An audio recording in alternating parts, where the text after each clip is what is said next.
Приветствую вас, друзья! Это действительно «Крымский вечер». Следующие 45 минут с вами будет ведущий Александр Лащенко. И сразу назову сегодняшнюю тему для обсуждения в прямом эфире. Итак, подконтрольные Москве власти Крыма хотят сначала через суды России, а потом в международных инстанциях судить Украину и отдельных ее представителей, а именно 12, не друзей Оушена, а 12 граждан Украины, которые с точки зрения вот этой подконтрольной Москве власти Крыма являются вот этими, скажем так, идейными вдохновителями блокад, 4 блокад. Конечно, в первую очередь сейчас актуальная водная блокада, но вспомним и энергетическая, если ее так называть, и транспортная, и далее везде. И вот с точки зрения Симферополя, точнее Москвы, которая за ним стоит, Украина должна за все это ответить. Сначала, опять же, в судах Российской Федерации, а потом и в судах международных. Кстати, среди фигурантов, Петр Порошенко, другие лица, Рифат Чубаров, и Леонид Макарович Кравчук попал под раздачу.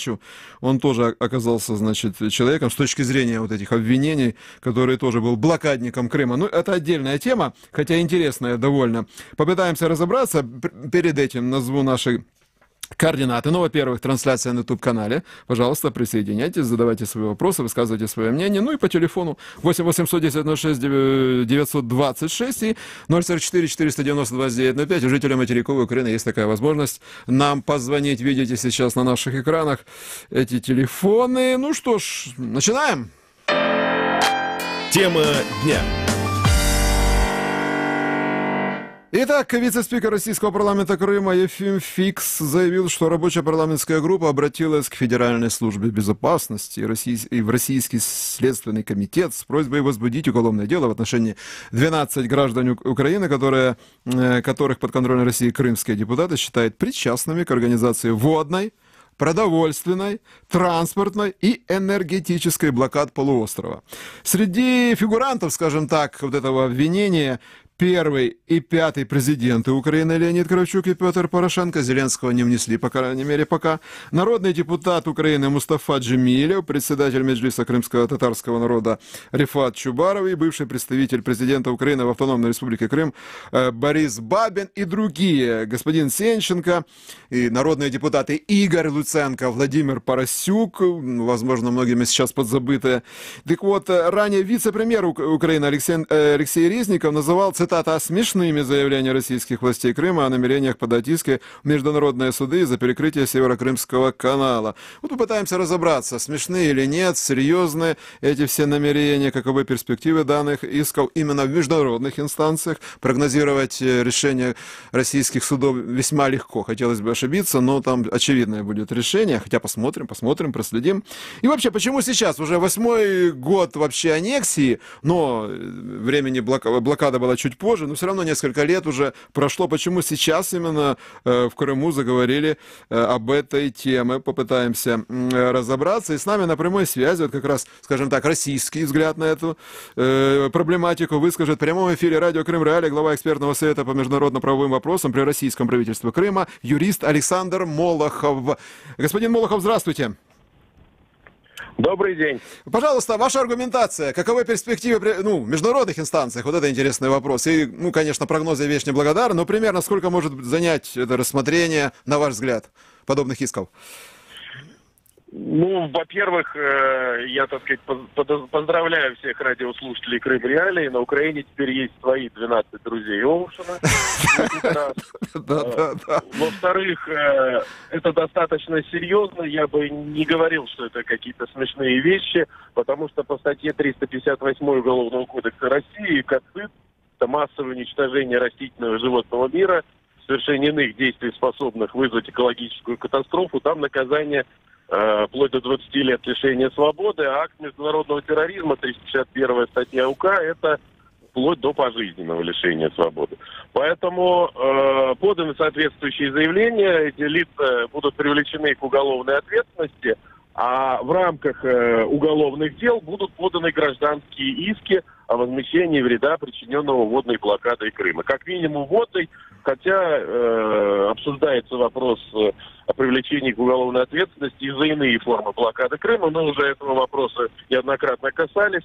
По энергетической блокаде подобное решение в отношении Ленура Ислямова уже состоялось. И есть 12 лет, если не ошибаюсь, так решение российского суда, если не ошибаюсь? 12 лет, да? Приговор был. Да, но там самое главное, что удовлетворены гражданские иски, в частности, Алушинский молокозавод, фирма БЕК на 5 миллионов рублей, еще ряд предприятий. То есть это уже состоялось. А что касается международных инстанций, то при наличии приговора российского суда и удовлетворенного гражданского иска останется только привести приговор в исполнение. То есть если какое-либо имущество этих фигурантов будет на территории Крыма, то на него будет обращено взыскание. А ни для кого не секрет, что, скажем, у господина Ислямова довольно много имущества. Он, кстати, гражданин России и на территории Крыма, и даже в России. Имущество это частично было записано на третьих лиц, но дальше это уже вопрос к правоохранительным органам, смогут они это имущество разыскать и компенсировать ущерб потерпевшим. А потерпевших этих, особенно в результате водной блокады, тех же самых фермеров, в Северном Крыму очень много. У Илья и пресловутый Красно-Терековский рыбокомбинат, который я защищаю, который дошел до Европейского суда по правам человека и не нашел там защиты. Это вот главный кандидат, потерпевший номер один. Ну, кстати, сразу отмечу, что господин Ислямов категорически отрицает предъявленные ему в России обвинения, и вот эти утверждения ваши, Александр, он тоже отнюдь не подтверждает. Но сейчас не только в личности господина Ислямова важно, в принципе. А, кстати, все-таки стоит об отдельных лицах. А Леонид Макарович Кравчук как здесь оказался? Вы имеете сведения? Дело в том, что подготовкой непосредственно самого заявления занималась рабочая группа при Крымском парламенте, Госсовете. Наша рабочая группа по международным правовым вопросам, которая существует при Крымском постпредстве, она все-таки больше занимается именно международными делами, международными инстанциями. Поэтому мне сложно сказать, на каком основании посчитали возможным наши коллеги ставить вопрос о привлечении к уголовной ответственности Кучмы. Мне понятно. Кравчука, как раз Кучмы нет. Александр Кравчук. Да, прошу прощения, Кравчука. Сложно сказать. Сенченко, понятно, он фактически в прямом эфире совершил явку с повинной и сказал, что он один из организаторов водной блокады. И, кстати говоря, гражданин Ислямов по поводу энергетической блокады тоже не скрывал в сетях, в средствах массовой информации, что он был одним из организаторов энергетической блокады Крыма. Так что здесь есть признание их, процесс будет состязательный, у них будут адвокаты, и я надеюсь, они смогут доказать свою невиновность. Это зависит от них. Смотрите, а почему именно сейчас? Уже сколько? Скоро 6 лет будет этим событиям, я имею в виду именно блокаду. Ну, не поздно ли? Почему так долго все это, скажем так, юридический маховик разворачивался? Ну, сроки давности для привлечения к уголовной ответственности по столь тяжким статьям очень велики. То есть, фактически, если речь идет о пожизненном лишении свободы, то там, в общем-то, и сроков никаких нет. Очень сложно собрать убедительную доказательную базу. В частности, мы сейчас обратились в Институт водных проблем Российской академии наук для того, чтобы доказать причинно-следственную связь между действиями фигурантов вот этого будущего уголовного дела и наступившими серьезными очень последствиями катастрофическими, ну, как минимум для Северного Крыма. Нужно собрать убедительную доказательную базу. Это не так просто сделать. Определить круг потерпевших, это, я думаю, что тысячи как минимум человек. Поэтому это серьезное дело. Александр, смотрите, ну вот да, есть данные, что 20 апреля переданы документы по данному делу, если его так называть, Следственный комитет Российской Федерации, имеется в виду водная блокада, один из 4 аспектов, скажем так. Ну, опять же, Петр Порошенко фигурирует там.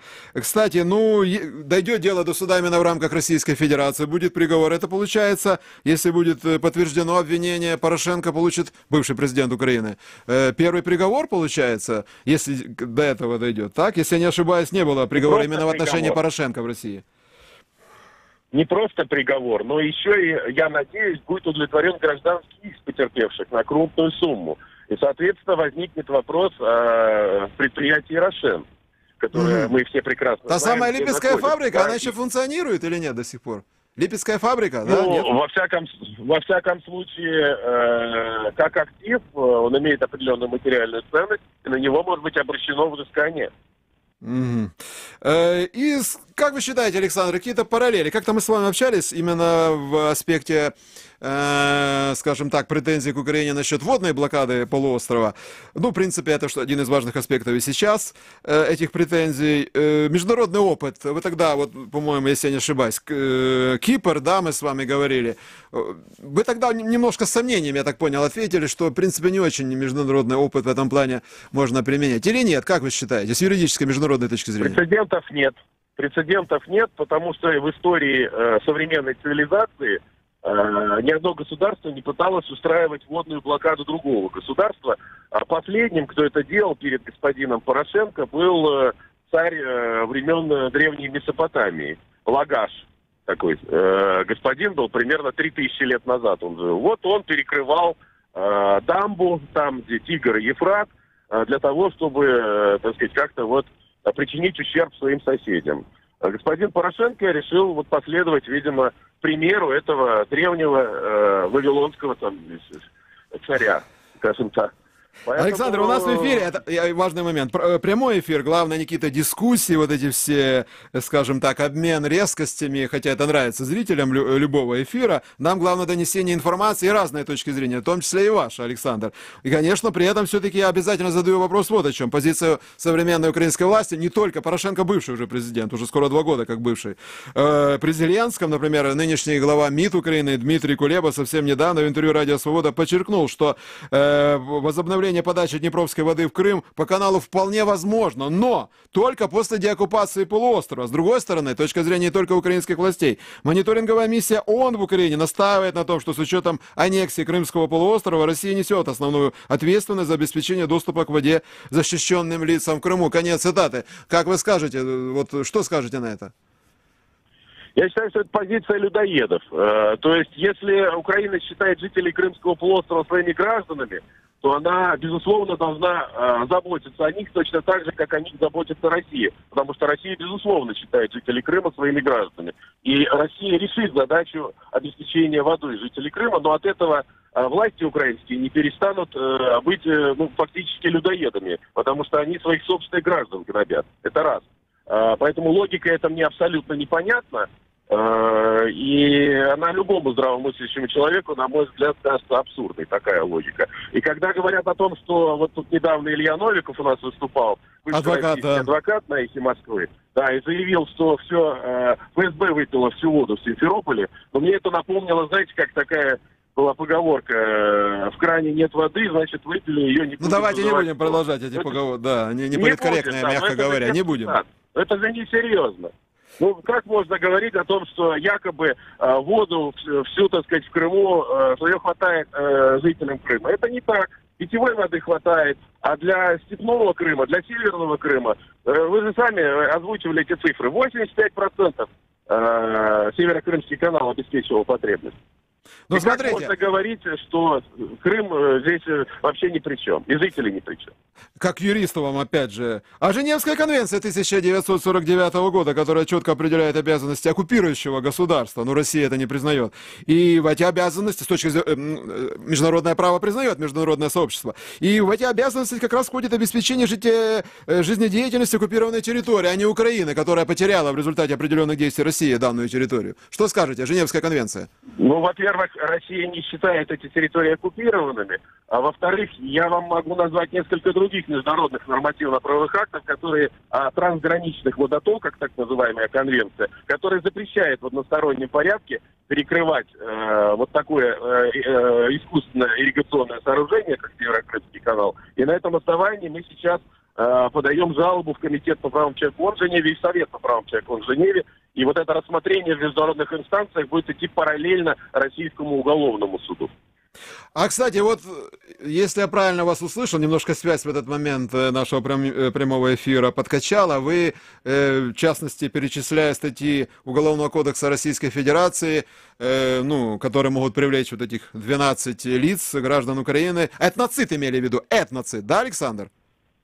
Экоцид. Экоцид, прошу прощения, экоцид. Экоцид. Да, почему я это уточняю? Сергей Трофимов, глава парламентского комитета по законодательству, он считает, что вообще вот перечисленные лица, эти 12 и другие люди, они вообще занимались геноцидом по отношению к гражданам Российской Федерации. Вы согласны с господином Трофимовым? С геноцидом? Ну, знаете, я считаю, что две статьи Уголовного кодекса Российской Федерации наилучшим образом подходят к действиям этих фигурантов. Экоцид и акт международного терроризма. 358 и 361. Появятся ли какие-то другие статьи? Ну, расследование предварительное покажет Следственного комитета. Ну и разные цифры называют. Вот вы не экономист, вы юрист, Александр. Ну вот посчитали, в частности, в Симферополе, там триллионы рублей, они считают убытки в результате действий, вот, скажем так, инициаторов блокад разных, разные цифры приводятся. Действительно, вот такой порядок потерь, вы считаете, как вы считаете? Вот справедливо это такая цифра? Ну, только Красноперекопский рыбокомбинат, 60 миллионов рублей прямые потери, потому что рыба, которую они разводили, так называемые брежневские караси, из-за перекрытия канала, вся, извините меня, сдохла. Это только одно предприятие, 60 миллионов рублей убытков. Одно. Вот и считайте. Ну и важный момент, об этом говорили в Симферополе официальные лица. Я так понимаю, вы так считаете тоже, хочу убедиться в этом, Александр, что почему так важно сначала, скажем так, пройти судебные инстанции Российской Федерации? Это предусматривает процедура обращения потом в международные инстанции, да? Просто это необходимый этап. Да не надо нам... Нет? Нам не нужно будет международной инстанции. Мы будем просто исполнять решение российского суда на территории третьих стран и в России. Уверяю вас, у этих фигурантов хватает активов в Крыму, в России. А про Порошенко мы с вами уже говорили. Заберут фабрику Рошен. Счет приговора. Вот и все. Спасибо, Александр. Это прямой эфир. С нами был на прямой связи глава экспертного совета по международно-правовым вопросам при российском правительстве Крыма, юрист Александр Молохов. Он высказал точку зрения официальную России по поводу предъявленных этих исков за блокаду полуострова. Напомню еще раз, скажем так, контекст нашей сегодняшней темы. Назначенные Москвой власти Крыма просят Следственный комитет и ФСБ Российской Федерации судить 12 граждан Украины, в частности, заводную блокаду, но претензии предъявляются не только по ней, и по транспортной, энергетической, продовольственной тоже претензии предъявлены. И в перечне лиц, которые с точки зрения России являются виновными в этих действиях, есть и два президента бывших Украины, Леонид Кравчук и Петр Порошенко, Рифат Чубаров, Мустафа Джемилев, ну и тот же бывший депутат Верховного Совета Украины Андрей Сенченко, длительный час работавший в Крыму. Ну и, кстати, обязательно отмечу, что позиция всех 12 лиц, которые вот как бы фигурируют в этом всем, они категорически отрицают предъявляемые России обвинения, считают их необоснованными и несправедливыми, подчеркивает, что страна, осуществившая аннексию, должна в частности нести ответственность и за водообеспечение и другие вопросы. А пока продолжаются такие действия, как аннексия, оккупация, то, естественно, о возобновлении подачи воды на полуостров со стороны жертвы российской агрессии, то есть Украины, речь идти не может. Это официальная позиция, по крайней мере, на сегодня украинской власти, в том числе президента Владимира Зеленского и министра иностранных дел Дмитрия Кулебы. С нами на прямой связи бывший представитель президента Украины в Автономной Республике Крым, тоже юрист-международник Борис Бабин, и он один из этих, да, тут, конечно, можно шутить, может, шутка не очень уместная, ну, фильм-то хороший, «12 друзей Оушена». Борис Бабин тоже фигурирует вместе с Кравчуком, Порошенко, кому предъявлены эти обвинения. Борис, имеете возможность сейчас ответить в нашем эфире? Ну, смотрите, во-первых, конечно, можно говорить о том, что этот список делается, это уже можно говорить, даже не столько с целью какого-то, знаете, такого незаконного уголовного преследования, а целью какого-то крайне дешевого пиара. Потому что эту ситуацию мониторю давно. Особенно интересно мониторить за теми лицами, которые разрабатывали этот список.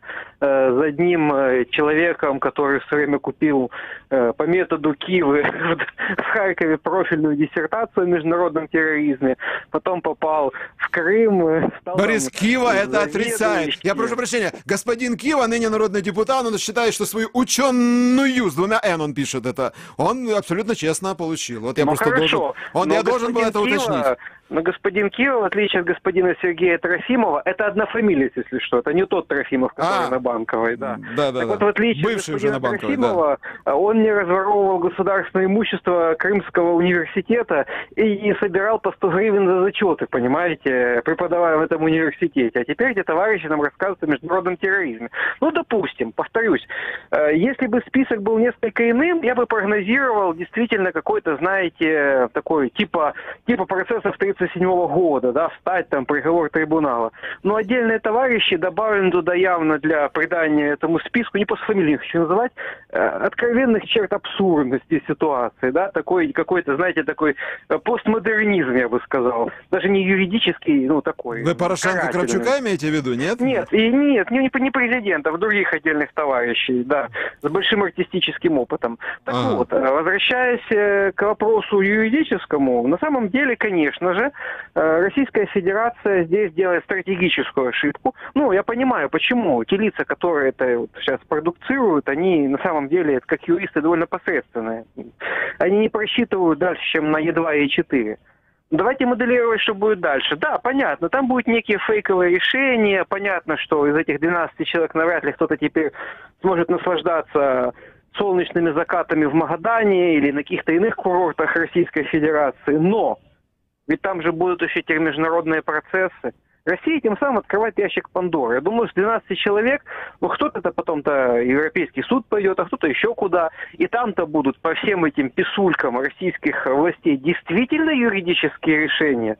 И тем самым российские власти открывают в международной Фемиде сами дорогу для оценки своих злодеяний. То есть, Борис, я так понимаю, обвинитель превратится, по вашему мнению, в обвиняемого России? Это не мнение, это законы природы, понимаете? Когда вы делаете юристов обвиняемыми, не удивляйтесь, что потом на настоящей скамье подсудимых в Гааге, довольно жесткой, знаете ли, окажутся совсем другие лица. У вас есть ответ на такой вопрос, Борис? Этим событиям, ну, я имею в виду именно блокаду, скоро 6 лет, он тоже довольно длительный термин. Почему именно сейчас? Подготовка документов, что могло вот так долго готовились? Смотрите, Российская Федерация, она исчерпалась по вопросам водной блокады в нескольких измерениях. Не только в фактическом, да, то есть я, например, издал ряд статей, где с цифрами доказал, там, арифметика, что все деньги, которые не выделяли на решение водного кризиса, были ими разворованы, да, что никаких сегодня источников воды в Крыму не существует, о которых они говорят, что это фикция. Они сами это понимают на самом деле. Более того, вся их юридическая компания, настоящая юридическая компания, какие-то дела в Европейском суде, какие-то обращения в ООН, оно тоже уже накрылось. То есть все это осталось, мягко говоря, неуспешным. То есть они исчерпались, с одной стороны. С другой стороны, сейчас мы видим у них несколько иной подход, больше давления, больше бряцания мускулами, оружием. И поэтому вот эти все фейковые решения я расцениваю, первое, как истерика от безысходности, а второе, это как попытка надавить на действующую власть. Но обратите внимание, там же в этом списке 12 друзей Оушена, как вы правильно сказали, действующих чиновников нет, правильно? Это да, получается, намек, что нет, да? получается, что нет. Ребятки, да. Вот видите, мы тут сейчас Бабина немножко помучим, да, вот он теперь не сможет в Магадан на курорты ездить. А вот вы подумайте, может быть, все-таки давайте что-то принимать, иначе мы его в список включим. Понимаете, это, конечно, дешево и смешно выглядит, но отдельные наши чиновники в Киеве, они на самом деле, как всегда у нас чиновники любят, они всегда сидят своими пятыми точками на нескольких стульчиках, да, и где-то на этих стульчиках есть бизнес-интересы в России, да, к сожалению, еще какие-то непонятные дела в России, к сожалению. И вот для таких людей вот такие вещи, они болезненны. То есть я понимаю, что там для меня или такого уважаемого человека, как господин Кравчук, который знает, что такое советские убийцы и мародеры с раннего детства, но это все вызывает такую циничную усмешку. Но кто-то-то действительно теперь будет переживать, понимаете? Вот на них и расчет. Расчет на нынешних так называемых крымских политиков украинских. Обратите внимание, Сейчас острейшая ситуация по водной кризису, а где их заявления? Ну, они носят, скажем так, достаточно абстрактный характер, мягко говоря. По вашей оценке. Кстати, хочу подчеркнуть, да, вы упомянули господина Трофимова, отнюдь не имеющего отношения к его полному однофамильцу Сергею Трофимову, который в офисе президента Украины Зеленского работал, а другой человек, глава парламентского комитета по законодательству, он категорически отрицает, я должен это сказать для балансу вот такого рода обвинений, которые Борис Бабин ему придавил. Но мы возвращаемся, собственно, к нашей теме. Борис, я еще хотел вас такой вот даже не юридический, а политический аспект уточнить. Не знаю, читали ли вы, есть такой украинский эксперт, политолог, господин Капитоненко Николай. Совсем свежий пост у него в Фейсбуке. Он в этом посте не оправдывает осуществленную Россией аннексию и так далее. Нет. Он об этом иске ничего не пишет. Он пишет в принципе о блокаде воды, о том, что Украина не подает воду в аннексированный Крым. Не отрицая факт определенных действий России, господин Капитоненко считает, он как бы в форме вопроса это все сформулировал, Facebook, что могут быть репутационные потери Украины, если она будет настаивать на этой позиции не подачи воды до окончания аннексии. Вот я, кстати, процитирую его, чтобы не быть голословным. 25 апреля сего года, Facebook. Итак, похоже, взгляды на то, что можно и чего не нужно делать с водой, то есть подача в Крым, сильно изменились по сравнению со временами древних ассирийцев Второй мировой, и в мире довольно устойчивые нормы против превращения воды в оружие. Естественно, пишет господин Капитоненко, я задумался о том, что стоит за позицией Украины по поставкам воды в Крым. Повышение цены оккупации – это, так сказать, он утверждает, уровень школьный. Но, похоже, есть цена и для нас в том числе репутационная. Похоже. Вот, а вы как считаете, Борис, действительно по репутации Украины бьет то, что она так действует? Я думаю, что это бьет на тех вот репутацию отдельных товарищей, которые немножко, скажем так, на этом пытаются подзаработать с непонятных источников. Говоря юридически, не просто есть общий тезис, что оккупант отвечает за территорию.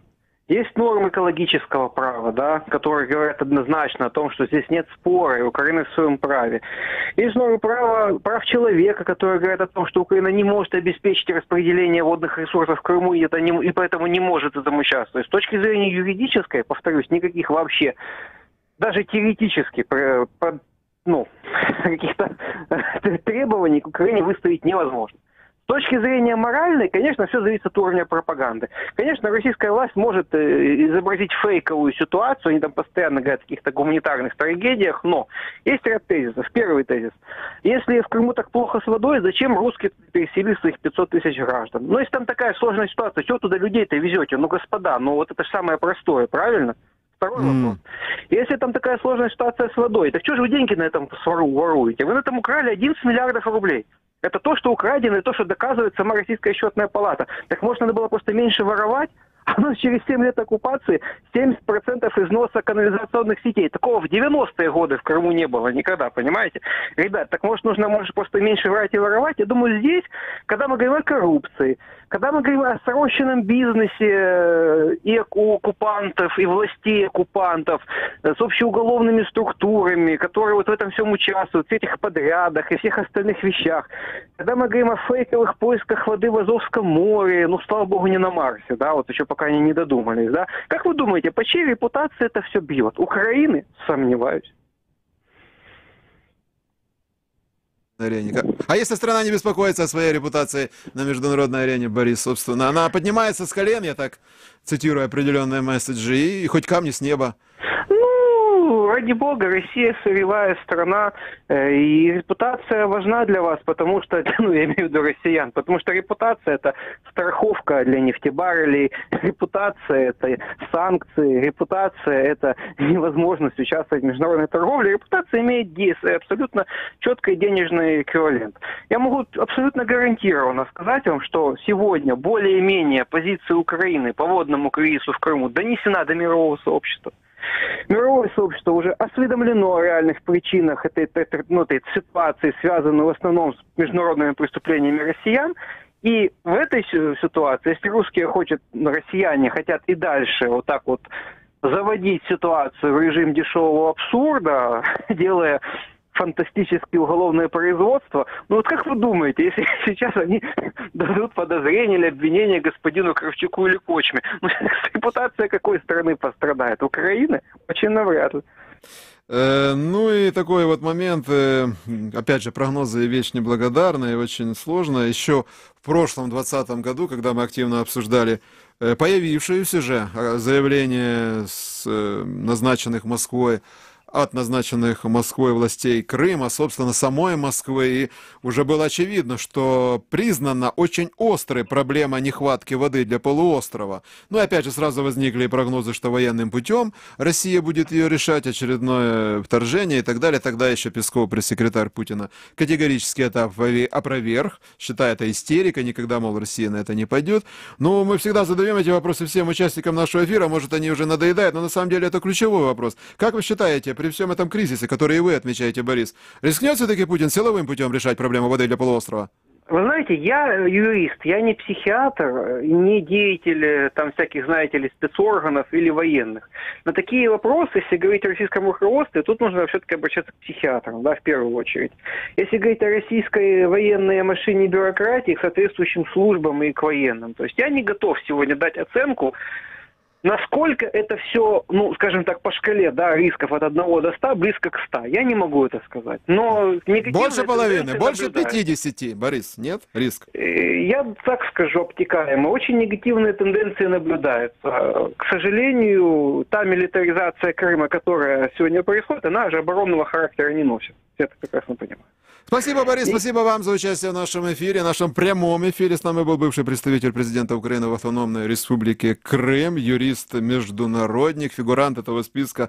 Он сам с юмором к этому относится. 12 друзей Оушена, 12 граждан Украины, которых обвиняет подконтрольные Москве власти Крыма в водной блокаде, обвиняет и обращается следком, Следственный комитет, ФСБ. Так вот, с нами был Борис Бабин. Мы упомянули Владимира Путина. Опять же, у нас программа абсолютно сбалансирована, все точки зрения представлены. Раз уж мы упомянули президента России, то и ему фрагмент его выступления тоже предоставляем слово. Вот таким образом Владимир Путин в разгар этой энергоблокады Крыма, так он оценил действия активистов, и не только активистов с его точки зрения, но и властей Украины, которые осуществляли эту блокаду. Владимир Путин, ноябрь 2015 года. Хочу поблагодарить крымчан за их стойкость, за готовность перенести определенные невзгоды, связанные с этой энергоблокадой. Конечно, эти проблемы будут преодолены. Удивляет только позиция наших партнеров из Киева.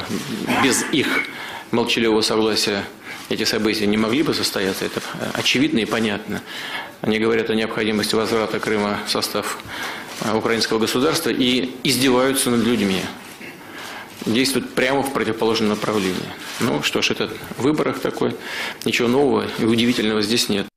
Так считает президент России Владимир Путин. Таким образом, он комментировал в разгар энергетической блокады аннексированного полуострова действия Украины, активистов и властей Украины. С его точки зрения, Путина без согласия Киева никто из активистов не посмел бы, скажем так, делать то, что тогда попытались сделать, тот же блэкаут и так далее. Хотя, опять же, претензия не только по энергетической, но и, снова напомню, по водной блокаде, транспортной и так далее, и так далее. Продовольственной, аж 4 блока обвинений. С подконтрольного России полуострова звучат в адрес некоторых украинских граждан. С нами был Борис Бабин, один из них. А сейчас вот этот именно юридический, политико-правовой аспект мы еще обсудим с экспертом Украинского центра политико-правовых реформ, тоже юристом Александром Марусяком. Он с нами на прямой связи. Здравствуйте, и вы, Александр. Вітаю вас. Вітаю вас. По вашему мнению, вот перспективы все-таки в международных инстанциях, чтобы этот иск со стороны России был рассмотрен и, возможно, были бы решения в пользу России, возмещение ущерба, триллионы рублей насчитали в Крыму, дескать, ущерб составляет. Ваше мнение? Якби Російська Федерація не захопила насильницьким способом територію Криму, а він був би переданий Росії відповідно до міжнародного права, була б одна ситуація. Але оскільки Росія є агресором і окупантом в даній справі, то міжнародне право є цілковито на стороні України. Тобто Крим є частиною України, відповідно до Конституції України, державний кордон між Україною і Росією не змінювався. І тому будь-які претензії Росії є, на мій погляд, необґрунтованими і взагалі, я б сказав би, цинічними, відверто. Владеете ли вы, Александр, информацией вот на сегодняшний день, более-менее свежей информацией, как иски, которые Украина предъявляет уже со своей стороны в адрес России за осуществленную аннексию, они продвигаются в международных инстанциях? Насколько успешно для Киева продвигается? Или на самом деле это длительный процесс, который может занять десятилетия? Угу. Взагалі, будь-які судові спори на міжнародному рівні – це дороге і довге задоволення. Це така аксіома. Так працює міжнародне право. Якщо ви мене питаєте про ту справу Україна проти Росії, яка була подана у 2017 році до Міжнародного суду справедливості, то там справа не по анексії чи агресії Росії, там справа щодо порушення Росією двох міжнародних конвенцій, сторонами яких є Україна і Росія. Там скорочено назву, одна по фінансуванню тероризму, а інша по ліквідації всіх форм дискримінації. А ця справа зараз на підготовчому етапі. Тобто суд визнав свою юрисдикцію і потім вже почнеться основний етап розгляду цієї справи. Коли почнеться, не можу сказати, оскільки в 2019 році суд ухвалив останнє рішення і зараз тривають всі ці підготовчі етапи. Щодо Міжнародного кримінального суду, то Україна до сьогодні ще не ратифікувала Римський статут Міжнародного кримінального суду, який є, скажімо так, необхідною мовою для того, щоб Україна могла ефективно реалізувати свої права і притягнути до відповідальності відповідних посадових осіб Російської Федерації. Как вы считаете, Александр, те активисты, которые попытались осуществить блокаду энергетическую Крыма в том же 2015 году, но в итоге так или иначе Россия решила эту проблему, с водой не решила, а блокаут был преодолен.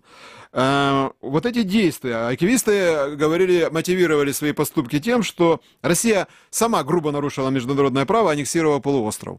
И, соответственно, какая другая могла бы быть реакция? Признание нет, это исключается, потому что грубейшее нарушение.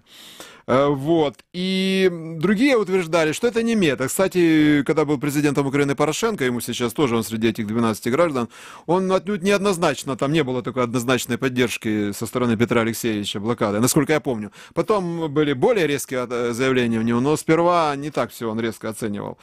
Я к чему это все говорю? С точки зрения политической, вы юрист, да, но юридические и политические аспекты связаны в этой теме. Правы ли были те активисты, которые тогда это делали 6 лет назад почти, или это была ошибкой? Як на мою точку зору, то все-таки краще діяти в межах легітимних всіх процесів інститутів, навіть в питаннях блокади. Тобто такі питання все-таки варто вирішувати через уповноважені державні органи, а не присвоювати собі чужі повноваження. З політичної сторони, звичайно, це мав певний ефект, і ми навіть до сьогодні все ще це пам'ятаємо, тобто все-таки активісти певним чином свого добилися. Але знаючи, як Росія себе поводить, все-таки я б не радив давати якісь зайві поводи для того, щоб Росія могла придиратися до питань легітимності дій України. Тобто Україна тут має бути хитрішою, і Україна має якраз показувати міжнародній спільноті те, що якраз то ми, на відміну Росії, все як книжка каже, робимо. А вони, і ви розумієте, а якщо ми починаємо тут застосовувати деякі маніпуляції, хитрити, там ми робимо так, як по міжнародному праву, а десь ми щось там своє придумаємо, то Росія до цього завжди придереться. В неї вже є багато досвіду такому, як можна викручуватися. В этой связи, кстати, Александр, вы предваряете мой следующий вопрос. Россия мощное государство не только в военном отношении, на экономическом, по крайней мере, на постсоветском пространстве равных нет России, энергетическом тем более, но и с юридической точки зрения опыт большой у России за эти почти 30 лет после развала СССР, разные судебные процессы были. Связи, я так мягко скажу, дипломатические, ни на что не намекаю, в разных судебных инстанциях есть у Москвы. то, может быть, Украина как бы, ну, если это так, в неравных условиях, когда вот эти все судебные процессы активизируются по разным поводам.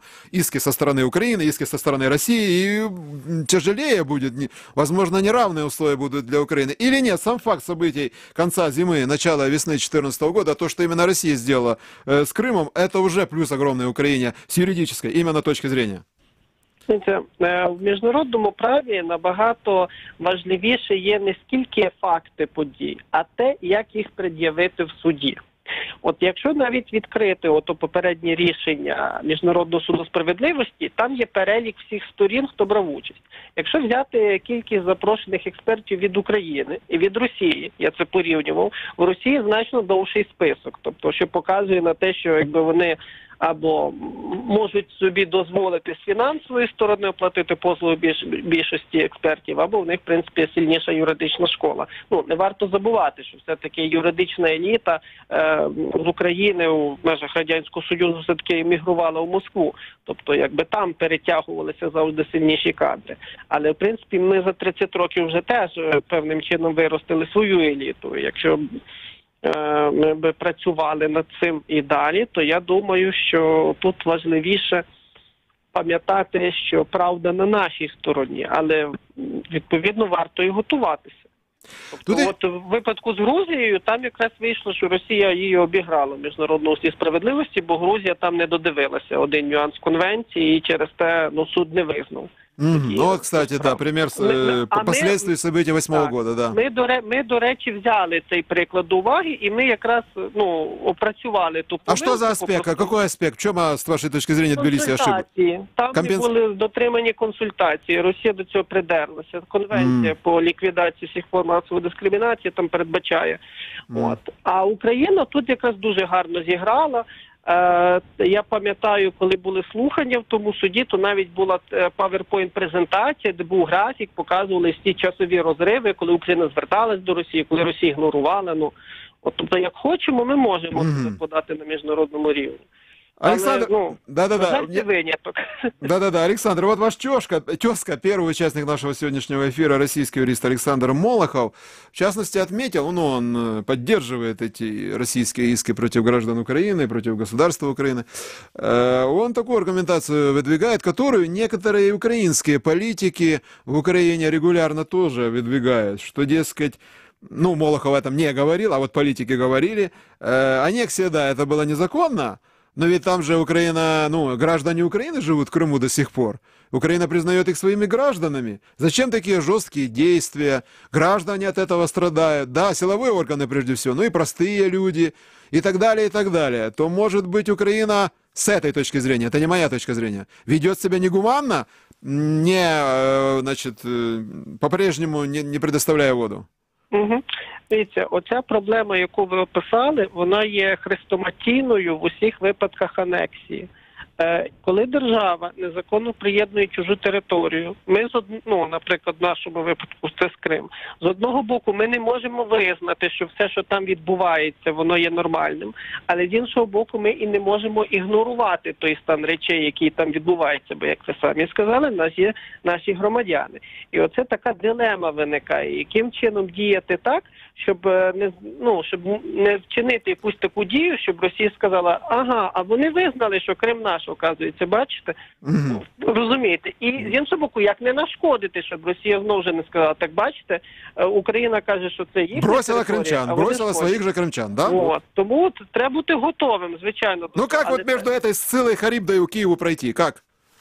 Тут це все залежить від політичної майстерності. Право на такі речі мовчить, я вам так скажу. Це вже включається чиста політика і навіть як би політтехнологія. Угу. И, кстати, вот опять же, гуманистический аспект, он должен и в любом случае самым главным быть. Известный этот вот бывший прокурор Крыма, госпожа Поклонская, она вот как раз на это давит, скажем так, эмоционально, что вот Украина, она такое слово, может, не употребляет, но суть такова, мучит крымских граждан не подачей воды. Она обращается в ООН даже и так далее, и так далее. Имеются шансы, что он прислушается к таким мнениям, которые высказывает госпожа Поклонская и другие люди? який є скептичний. Ми ж не забуваємо від який статус у Поклонської. Якщо ми її будемо серйозно сприймати, то тут знову Росія почне казати, от бачите, вони визнають, що це якби представниця Республіки Крим, в кавичках. Спасибо, Да, спасибо, Александр, вам за участие в нашем эфире. С нами на прямой связи был эксперт Украинского центра политико-правовых реформ, юрист Александр Марусяк. Итак, это был эфир радио Крым Реалии. 12 друзей блокады. Смотрите этот выпуск на YouTube-канале нашем. Присоединяйтесь. Мы завершаем прямой эфир, но вы имеете возможность продолжить обсуждение. Еще раз подчеркну, официальная позиция украинской власти состоит в том, что государство, осуществившее аннексию, в данном случае Крыма, и должно нести ответственность и за водообеспечение, и за другие вопросы, а не предъявлять претензии к жертве этой аннексии, в данном случае государству Украина. С вами был Александр Лащенко, это был «Крымский вечер», радио Крым Реалии.